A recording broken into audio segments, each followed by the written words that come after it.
Welcome to Section 420, Talkin Yankees, the podcast. Well, the Yankees have a Hollywood ending for this West Coast trip. Take 2 out of 3 in the series against the Dodgers, and overall 4 out of 6 on this very successful road trip for the Yankees. Now they come home to face a couple of pairs of Sox. You got the White Sox and then the Red Sox. So getting all that, a lot of positive in the Yankee land. But of course, with the Yankees, it's never without an injury. And of course, Nestor Cortez looks like the big name that's going to be down for a while. So getting into all that, but before you do, make sure you subscribe to the podcast. So it's on YouTube, it's on TV, but this is exclusive for you podcast subscribers out there. So get these little wrap-ups after a little series and a little cool things. Just sort of like the posting I had the other day about Aaron Hicks and my whole theory about why Baltimore picked him up, my kind of insight and little opinion on all that stuff. Again, exclusive for you podcast subscribers. So Yankees, after taking 2 out of 3 in Seattle, ship over to Hollywood there against the Los Angeles Dodgers, which is always a big marquee matchup. Two classic teams. It's going back to the 50s when it was the Brooklyn Dodgers, and of course now the LA Dodgers. Of course, they've kind of built up their own little history. Of course, most very recently,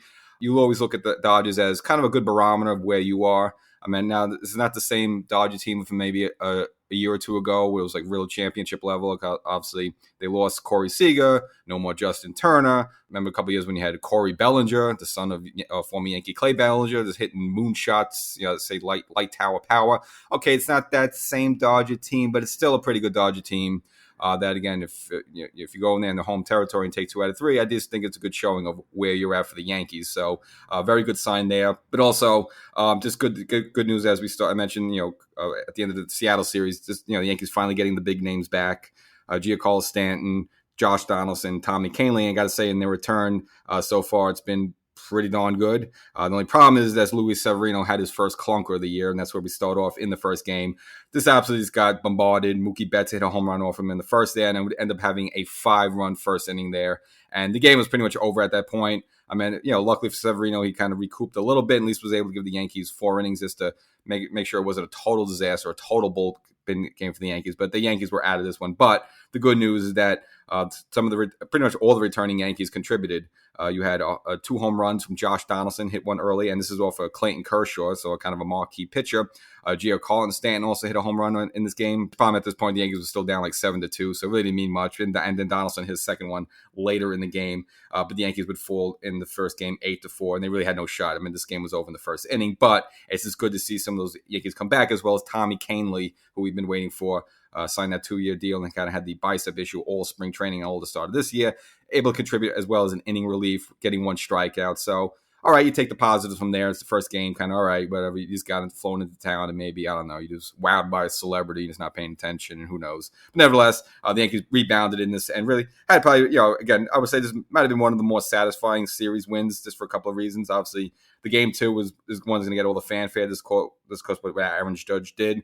Ended up literally going through a wall for this team, so you can't ask the captain to do any more than that. But after the first game, Yankees got a little bad news. Ryan Weber, who was kind of the journeyman, called up a couple weeks ago, having some arm issues, so he's going to be put on the IL, as well as Greg Allen, who the Yankees got from Boston shortly before dumping Hicks, him with a hip flexor issue, so he ended up getting put on the IL. And now that actually, it was a little Al Pacino there, so again, we're keeping with the Hollywood theme there, once they got me out, they pulled me back in, and that's Oswaldo Cabrera, who was sent down to AAA before the start of this series. Well, with Greg Allen, the outfielder, no longer available, they pulled Cabrera right back, and he learned his lesson for being away from the team for one day, and he would contribute later in this game. But game 2 was Garrett Cole. Now, interestingly, and I kind of the same way did it, Boone actually sat Stanton down for the second game, and all right, it's his first game back, and he's very injury prone. Let's let him get a rest and let him. So a lot of fans were complaining about that. I don't think it was a big deal. Again, let Stanton get his beak wet a little bit in game 1, sit him down a little bit just to make sure there's no repercussions or anything like that. Nothing flares up on him,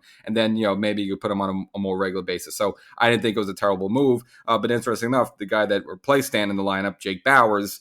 He would have contributing in a big way in the second inning. Again, the game at this point was scoreless, but with DJ LeMahieu on, Bauers with his first of 2 home runs in this game. He would hit another in the 4th, so this was the Jake Bauers game. So you sit Stanton, and the guy you replace him with hits 2 home runs. run. So that might have been a better option than Stanton anyway.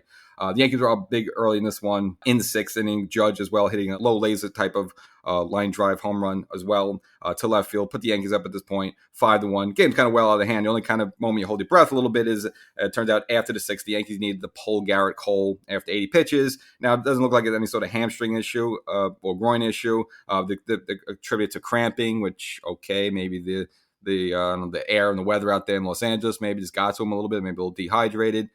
At this point, it doesn't seem like anything serious, but I guess for precautionary reason. Plus, the Yankees are up at this point 5-1, and again, the Yankees bullpen has been rolling pretty good lately. I think you don't mess around, just take Cole out after 60 pitches, not a big deal.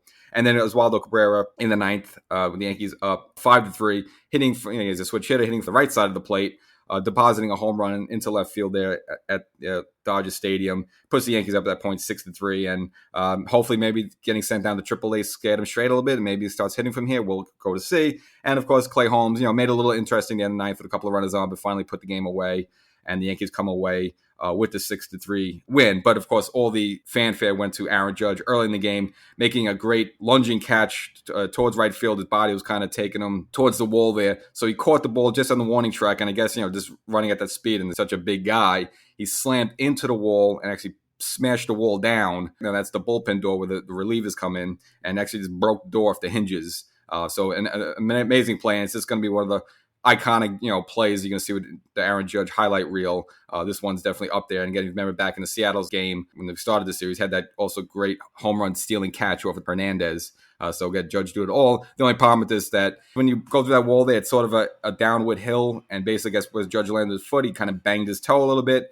So he wasn't available for the third game. Now they're going to scan the toe today. They're calling some imaging just to make sure there's no cracks there. That could be a little discerning there if there's a crack in that toe. But Judge was able to stay in the game and finish it out. So I guess you take some good news in that. But, Yankee radio co-host Susan Waldman said after the game that he was visibly limping around in the clubhouse. So it's going to be a concern for the Yankees. It doesn't seem like anything big, but you can understand why maybe the Yankees having today, Monday, off, why you'd want to get Judge off his feet Sunday so that you give him off, technically you give him 2 days off in a row, just helps his body recoup. So hopefully, again, that turns out to be nothing, which brings us to game 3, which it was a kind of a weird game. It was definitely, obviously when you have the Yankees and Dodgers, you want home runs and big things, but this was kind of a little bit of a small ball game. And this is actually a kind of a satisfying win just because this type of game you need to win in the playoffs.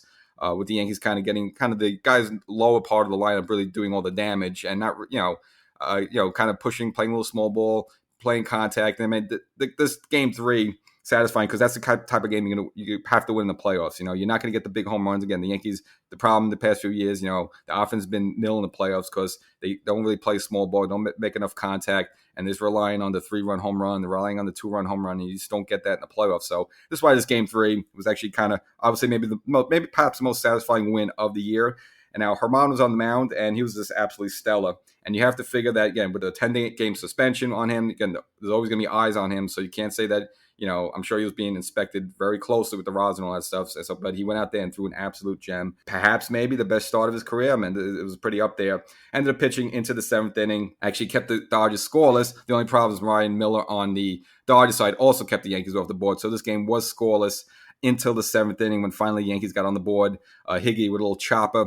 RBI up the middle there, able to get a run across, the Yankees' first run across in the game. But unfortunately, Herman, just maybe the one blemish had in the game, gives up a solo home run to J.D. Martinez, again, the former Red Sox, now with the Dodgers. Tied the game at that point 1-1. But then Oswaldo Cabrera, again, who hit the home run the day before, again, called up from AAA with a little chip ground out, ends up scoring Rizzo there, gives the Yankees at that point a 2-1 lead. And then in the ninth, the Yankee shortstop, the young gun, the next Derek Jeter. No, let's not go that far. But Anthony Volpe, who, again, not great batting average, but has been supplying the power with his 8th home run of the season, then a 2-run home run, and put the game away. The Yankees with a 4-1 lead at that point. And then the Yankees used, this time, Peralta to close the game out. Holmes pitched a little bit earlier, but again, we've seen Boone go to Peralta as a closer. Has no problem flip-flopping either of them. Okay, that's great, but you still kind of need a closer, but we'll get into that some other time. And the Yankees come away with the 4-1 win and take 2 out of 3 against the Dodgers. And again, a very satisfying series. It's just you're bothered about, you got to worry about, Judge's toe there. It's like you get Stanton back and you're clamoring to get both Stanton and Judge in the lineup. Like it almost never happens for the Yankees. Either one's hurt or the other's hurt. Well, we'll see what happens now. And again, Judge is going to have the toe examined, and hopefully he's back in there to host the White Sox as they come into town, followed by the Red Sox. And that'll be another national game coming up next weekend. I'm sure Saturday Night Baseball and ESPN Baseball and all that jazz. But the bad news, of course, Nestor Cortez, who I kind of predicted is kind of pitching hurt. He hasn't been the same this season. We've seen him get knocked around a little bit. Not saying he's been garbage, but he hasn't been as good he was last season. I figured maybe it was still that groin barking him. It turns out they're going to have to look at his shoulder. His shoulder's been bothering him. He's going to have an MRI today as well. And they're looking at a very likely scenario for the 15-day IL for him. And it probably just makes sense. I think he's been pitching hurt, and maybe finally it's just got to a point where it's too uncomfortable for him to even get out there. So might be the best thing. Hopefully it's nothing structural. And hopefully this, once he comes back, he kind of get into swing. It's just kind of annoying now. You got Rondon working his way back, and maybe once you're hoping to get him, now Nestor goes down. It seems like you can never get everyone together. But nevertheless, only good news is that, yes, you got Herman, you got another great start. And it's just kind of fitting Herman started off this road trip with a win and sent the Yankees back home with a win as well. So, kind of bookend there for Herman. But at least you just feel comfortable that Clark Schmidt has been much better lately. I've been beating on him, but he's in there. I guess he's going to get a couple more starts there just until Nestor comes back. So that's the episode. All things glowing for the most part with the Yankees. Got to worry about Judge's toe and Nestor, but Yankees rolling along, still in third place because the AL East is just that tough. But Yankees playing some really good baseball right now, and just good sign. Cabrera maybe from that one game being a AAA, hopefully learned his lesson. He can start picking up a little bit, and happy Stanton's back and Donaldson's back. And look, Donaldson's just got to be on his toes because Hicks ain't here anymore. So I guess all the focus right now is going to be on Josh Donaldson. So he has a bad couple of weeks. He's going to hear it. And you got Francisco Lindor over there in Queens hitting .213. He's hearing it right now. And because, the Yankees are in a much better position than the Mets right now. But of course, Yankee fans are going to want to pick that one play. It's always that one play they want to pick on, whether it's A-Rod, whether it's Kyle Farnsworth. There's always something they want to pick on. Right now, it's, with Hicks gone, it's going to be Donaldson. So he needs to be on his toes. So hopefully he could just pick it up and have a much better season for the Yankees than he did last year. Catch you next time.